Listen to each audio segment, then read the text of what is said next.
กราบสบายดีและสวัสดีพ่อแม่พี่น้องป้องปายเบิร์ดสุขคนเนาะมื้อนี้มาพบกับบ่าวลุยคนเก่าคนเดิมอีกแล้วพี่น้องเอ๋ยจังใดก็ขอฝากความภาคและความคิดฮอดไปหาพี่น้อง FC ทางฝั่งไทยนำเด้อเนาะถ้าหากว่าพี่น้องท่านใดเข้ามาแล้วก็อย่าลืมกดไลค์กดแชร์กดติดตามเพื่อเป็นกำลังใจทางช่องของบ่าวลุยได้มีกำลังใจในการนำเสนอเรื่องราวดีๆของเมืองลาวเมืองไทยมาให้พี่น้องนะครับสมยางเป็นปกติเลยเนาะทุกคนสำหรับเรื่องราวดีๆแบบนี้เนาะบ้านลุยจะพาพี่น้องไปเบิ่งประสมเรื่องราวของคนลาวเนาะที่เพื่อนได้พาลูกเพื่อนไปเข้าโรงพยาบาลอยู่ในประเทศไทยทุกคนมาบ้านลุยกันยังไม่เคยได้เห็นว่าในโรงพยาบาลไทยประเทศว่าเป็นอะไรทุกคนเคยแต่ได้รับฟังพ่อแม่พี่น้องของคนลาวเราที่ได้เล่าถึงประสบการณ์ที่ไปเข้าโรงพยาบาลอยู่ในฝั่งไทยแต่อยู่ในคลิปวิดีโอนี้เนาะจะได้เห็นข้างในของโรงพยาบาลเลยทุกคนว่าห้องมันเป็นอะไรราคาซ้ำใดห้องที่เพื่อนนอนเป็นห้องที่ว่าดีสุดบ่หรือว่าปานกลางหรือว่าห้องธรรมดาทุกคนเนี่ยเขาจะไปเบิ่งประสบรวมทั้งเพื่อนจะได้เล่าถึงการบริการของท่านหมอทั้งเก้าท่านว่าจะเป็นแนวใดแนวเนาะก่อนอื่นบริก็ต้องขอขอบใจแล้วก็ต้องขออนุญาตเด้อที่ได้นำเอาเรื่องราวดีๆนี้เนาะจากช่อง YouTube ลี่สาวลาวลองสามมานำเสนอมาเผยแพร่ต่อให้พ่อแม่พี่น้องอยู่ในคลิปวิดีโอนี้นะครับส่งมาการบริการโรงพยาบาลอยู่ในฝั่งไทยว่าเป็นแนวใดได้รวมทั้งสิ่งที่น่าสนใจอยู่ในคลิปวิดีโอนี้เดี๋ยวเราจะได้ไปเบิ่งไปชมว่าจะเป็นอะไรเราจะมาลบกันหลังจากที่รับชมวิดีโอจบไปเนาะนี่ว่ามาแล้วสิหายแล้วทุกคนอันนั้นเด้เป็นคนอ่อนไหวเด้เพิ่นเซนซิทีฟแฮงทุกคนหายอ่ะข้าวนอนกันยังไงนะนับภาษาหานอนหายค่ะเป็นเรื่องปกติสบายดีสวัสดีPFC เบิดทุกคนเด้อสวัสดีกันยามแหลงทุกคนตอนนี้เป็น4 โมงแหลงน้องลี่อยู่ที่ไทยเด้อทุกคนเด้อตอนมาฮันน้องลี่บ่ได้ถ่ายคลิปอีหยังใดๆทั้งสิ้นเนาะมาฮันยุ่งหลายนะทุกคนเนาะเพราะว่าเฮาพาน้องวันไม่ไอ้เต้าอ้วนเฮามาโรงพยาบาลเนื่องจากว่าน้องเป็น RSV ว่ะRSV เนาะทุกคนเนาะลาตอนแรกเฮากะบ่คิดว่าสิเป็นหุ่นแหงเพราะว่าตอนน้องเป็นอยู่ลาวหันก็ถือว่าแหงเนาะแล้วเฮาก็ได้เอาไปตรวจนู่นนั่นนี่แล้วแต่ว่าอาการกะยังบ่ก็ดีขึ้นในแบบเฮาเบิ่งโดยสายตาเนี่ยดีขึ้นทุกคนเฮาก็เลยแต่ก็ยังบ่สบายใจนะแล้วเฮาก็เลยก็เลยตัดสินใจพาน้องมาตรวจอยู่ไทยนะทุกคนเนาะ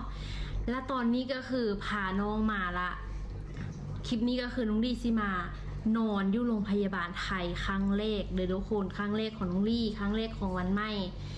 บ่เป็นครั้งแรกของเมนยูบ่เป็นครั้งแรกของเอื้อยหันมานอนตอนเมนยูเกิดเมนยูก็คือเกิดอยู่โรงพยาบาลนี้แหละนะทุกคนเนาะน้องวันไม่หันไอมีเสมหะมีน้ำมูกเด้อทุกคนเดี๋ยวแล้วก็ไข้น้อยนึงเป็นแบบไข้ธรรมดาแล้วบัดนี้เบิ่ง YouTube ไลฟ์เบิ่งอาการจาก YouTube ว่าRSV มันเป็นอย่างนี้เพราะว่าเพิ่นว่าให้เฝ้าระวังนี่มันติดต่อทางแบบทางเดินหายใจทางผู้ใหญ่เด็กน้อยนะติดง่ายก็เลยว่ามันคือว่าคือแท้ก็เลยว่าสร้างให้เพื่อนนั่นกวดแง่ดังอันนี้ก็คือเขาตรวจอยู่ลาวก่อนแล้วทุกคนมันสิกวดโควิดแล้วก็กวดไข้หวัดใหญ่แล้วก็กวด RSV แล้วก็เลยว่าเป็น RSV กินยากะไข้น้ำมูกก็บ่ไหลแต่ว่าบ่สบายใจก็เลยว่าหอบมาแมนก็สุดท้ายก็ได้แอดมิดแมนอันนี้ก็คือถ้าถามว่าอยู่ลาวมีบ่ก็มีคือกันได้ทุกคนแต่ว่ามันขึ้นกับความพอใจของแต่ละคนเนาะอันนี้หันเพิ่นได้มาพี่แล้วเพิ่นสบายใจสินะทุกคนเขาก็เลยเลือกมาพี่เนาะแล้วมาก็ปรากฏว่าเขาก็ได้เกียมยังมาเลยเฮาก็บ่ได้เกียมหยังเพราะว่าเฮาคิดว่าน้องฮั่นดีแล้วเฮามาตรวจคืนซื่อๆทุกคนแต่พอมาให้ทางโรงพยาบาลเพิ่นตรวจแล้วน่ะน้องฮั่นก็คือหายใจแฮงแล้วก็ยังอาการหนักขนาดทุกคนจะว่าซั่นไปเนาะเพิ่นก็มาดูดเสมหะน้องออกซ้ำกำปั้นนี่เพิ่นว่าน่ะทุกคนเพิ่นเอาไว้ให้เฮาเบิ่งหั่นน่ะเนาะแล้วเพิ่นกะไส้แล้วน้องหายใจแหงเพิ่นก็ได้ไส้สโลมบ้านเฮาเอิ้นสโลมเดี๋ยวทุกคนใส่น้ำเกลือแล้วก็ เจน ออกซิเจน เพราะว่าน้องหายใจแหงหายใจไวโพดน้องเพิ่นก็เลยใส่ให้ก็บ่ได้ถึงคันว่าหุ่นแหงเพราะว่าเฮาก็อยู่ห้องธรรมดา ถ้าหากหุ่นแหงกว่านี้เพิ่นสิมีห้องแยกต่างหากว่าซั่นเนาะ ICU ห้อง ICU ลาเฮามานี่ก็คือคนเสื้อสุดนอนคนละผืนที่นุ่งอยู่กับโตนี้ทุกคน คืนนี้ก็คือซีบ่ได้อาบน้ำอยู่แต่ว่าบ่ได้เปลี่ยนเครื่องเนาะและห้องนอนที่เฮาเลือกนอนนี่สิเป็นห้องถึกสุดเนาะเพราะว่าเฮาบ่ได้เตรียมเงินมาหลายทุกคนบอกตรงๆเฮากะว่าสิมาตรวจซื่อๆเนาะเตรียมเงินมา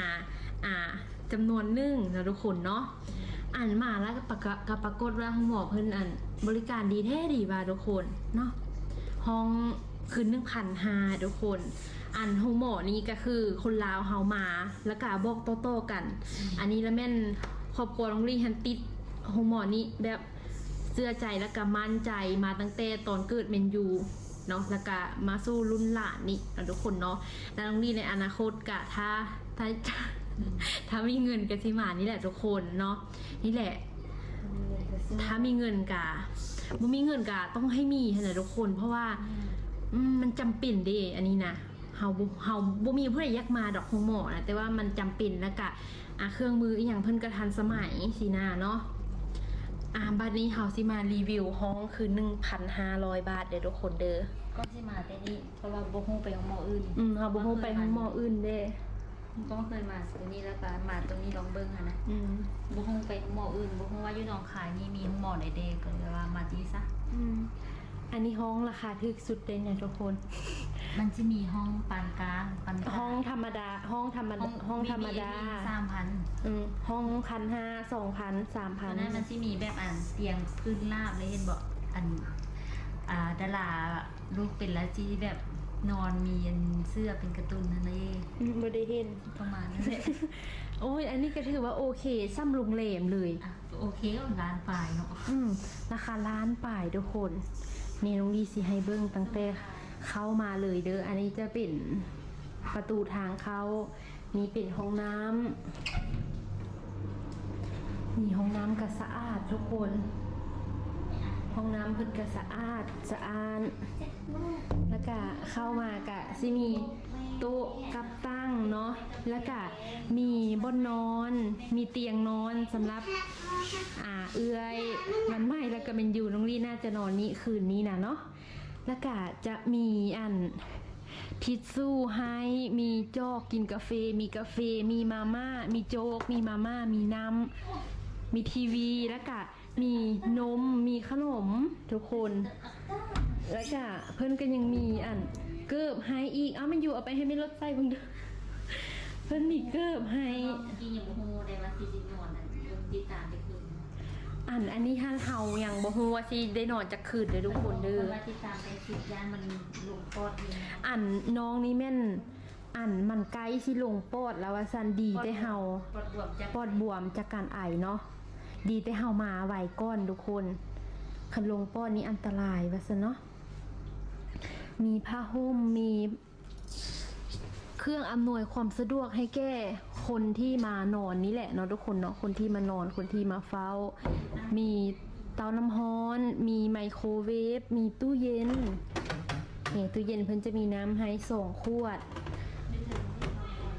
พอดีเป็น4 ขวดน้ำที่เพิ่นมีให้นะทุกคนแล้วก็ห้องก็สะอาดสะอ้านประมาณนี้เลยแล้วก็เพิ่นสิมีโทรสั่งอาหารทุกคนนี่เพิ่นก็สิมีให้อยู่นี่เนาะหรือว่าเฮาสิให้เพิ่นจัดให้ก็มีคือกันทุกคนแต่ว่าจุเฮาเลือกสั่งเองเนาะทุกคนเนาะถ้าหากเพิ่นให้เพิ่นจัดให้แม่นวันละ700เนาะเฮาขอเลือกเอาแบบอยากกินอหย่างก็เลือกเองเอาเนาะเพราะว่าบ่ฮู้ว่าในเซต700นี่สิมีอีหยังแด้เนาะทุกคนเนาะเพิ่นว่าจักน้อยหันทางร้านอาหารเพิ่นสิโทรมาถามว่าเฮาอยากเข้าบ่อยากหยังบ่เนาะนี่ประมาณนี้แหละทุกคนเพิ่นเที่ยวมาตลอดเที่ยวมาเบิ่งน้องมันไม่นะนี่อุ้ยช่างเด้โถกนจุยโอกนจุยโอเลย FC คนจุยโอแหงครั้งแรก เป็นเฮงครั้งนี้แหละแต่เรื่องเป็นได้2 มือแล้วก็เสามีแต่เจ็บ น้องวันใหม่นี้เป็นคนคำฮู้แห่งเลยทุกคนเป็นคนคำฮู้แล้วก็บ่ค่อยบ่ค่อยเจ็บค่อยเป็นหั้นนะเป็นครั้งแรกของน้องเลยทุกคนเด้อตอนเพิ่นดูดเสมหะหันโอ้ยหายเทหายว่ามึงไอแม่เพิ่นเขาไปเห็นลูกเพิ่นใส่อันนี้ครั้งแรกจนว่าสิให้เห็นปะเป็นเด้อคือสิให้ จนนี่ว่ามาแล้วสิให้ สิให้แล้วทุกคน อันนั้นเด้เป็นคนอ่อนไหวเด้ เพิ่นเซนซิทีฟแฮงทุกคนหายอ่ะ ข้าวนอนกันยังไงแล้วนับภาษา หานอนหายค่ะเป็นเรื่องปกติ อันนี้เพิ่นอีตนแฮงมานี่แม่นมีน้องลี่มีแม่วันไม้มีน้องวันไม้แล้วก็เมนยูเนาะทุกคนเนาะพอน้องฮันเพิ่นขาเวียกตอนแรกเฮาบ่ได้นัดกันว่าเฮาสิมานอนเด้น้องลี่ก็เลยพามาแล้วบัดทีนี้ท่านหมอเพิ่นว่าต้องได้แอดมิดติดตามใกล้ชิดก็เลยว่าได้นอนอย่างเร่งด่วนเลยเนาะทุกคนเนาะโอ้อีตนเด้จนคนเด้เนาะ ส่วนหลายหันเด็กน้อยมาเพิ่นว่ามีเป็นแหงแล้วได้ไปนอน ICU แล้ว นี่ถือว่าเฮายังทันอยู่เนาะเป็นเด้อเล่มพาลูกตัวเองมาครั้งแรกแต่เทื่อมันพามันอยู่มาซักวัคซีนบ่ได้เฮาบ่ได้มีประสบการณ์แบบนี้เลย อันแต่เทื่อหันมาบ่ได้มาแบบว่าอันจิบเป็นมาซัก วัคซีนมาเกิด เกิดซื่อๆคิดว่าสิได้มาของหมอไทยดิ บ่คิดว่าสิได้นอน ปกติหันส่วนหลายอยู่ทางลาวมันมีแต่กินยาตามอาการส่วนหลายบ่มีผู้ใดมากวดแบบอันนี้แบบละเอียดเฮงหั่น แม่นเนาะเฮาไปโรงหมออยู่ลาวหันก็บ่ได้ว่าไปโรงหมอเฮาไปโรงหมอก็ราคาแพงเติบเลยเนาะแต่ว่าเพิ่นบ่ได้กวดแบบละเอียดยิบย่อยคืออยู่ไทยนะทุกคนนี่ก็คืออีกสาเหตุหนึ่งที่เฮามาเนาะอยู่ไทยนี่มาปุ๊บเพิ่นสิกวดเสมหะน้องกวดอาการกวดโอ้นู่นนั่นนี่เบิ่งเมื่อกี้น่ะเพิ่นเบิ่งท้องแล้วก็เบิ่งเวลาว่าน้องนี่หายใจไหวบ่หายใจปกติสินะทุกคนโอ้เพิ่นเบิ่งละเอียดขนาดเลยคุณน่ะโอ้ยจับมือแปะๆว่าโอ้ช่างเด้ มือแปะ ถึงสิเจ็บท่านใดกันยังอารมณ์ดีอยู่เด้อทุกคนวันไหม้นี้นะ มันคามือนี่ว่ะมันตกบ่ได้ว่ะมันคาเนี่ยมาเอาเส้นมันคานี่ว่ะลุดหลักนี่อันที่จะเอาเป็นเด้อการบริการเพิ่นคิดว่าเป็นเด้อ ดีวะ บริการดี บริการดีแท้ดีว่าทุกคน แล้วก็ในโมไลน์ แม่นในหมอหลายคนเพิ่นบริปะให้คน1หรือ2คนมาบริการเขาได้จนว่าเป็นพึ่งเนาะจนว่ามาหลายคนสมมุติเฮาอุ้มน้องอยู่สินะแล้วเฮาต้องได้เดินต้องได้ย่างสินะเพิ่นก็สิเอารถเข็นมาให้แม่นั่งหันแล้วก็อุ้มน้องแล้วเพิ่นก็สิเข็นเฮาไปผู้นึงเข็นผู้นึงจับอันนี้ผู้นึงจับอันนึงเนาะคักหลายทุกคน กราบอยากเอาอยากเอาอันนั้นออกจากดังว่าเนี่ยบ้างไหมจะตุ่นนู่นน่ะหายใจเจ็บคอก็น้องอยากเห็นลูกอะนะ อยู่ด้านนอกกันสิประมาณนี้แหละทุกคนอยู่หนองคายเด้อเฮามานี่นะ